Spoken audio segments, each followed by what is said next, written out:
তো বড় মাছ শুটকি বানানোর পরে কি দাম আসে?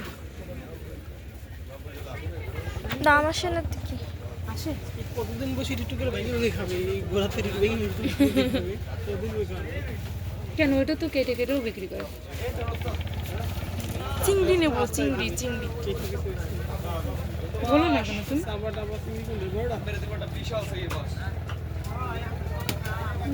দাম এক একটা সপ্তাহ না যদি এই সপ্তাহে দাম বাড়ে কোনো সপ্তাহে দাম কমে যেটা সপ্তাহে কমে থাকলে কম সময় আবার অনেক সময় দেখা যায় মাছ বেচা হয়ে গেছে অল্প কয়েকটা আছে ওটা বিক্রি করে দিতে হইবে ওটা লই বই দিতে হবে আবার নতুন এটা একটু দাম ওইটা ঘাটতি দিয়ে উঠাইতে হবে এটা নিয়ে তখন তুই কটুক নেবি? বেশি নিব না বেশি নেবে না 5-10 টাকা নেবে কি ও কি ওই দিয়ে মুড়ি মাখা খাবে প্রতিদিন? ও দায়িত্ব করছে সবার ওইগুলো রিলিজ রিলিজ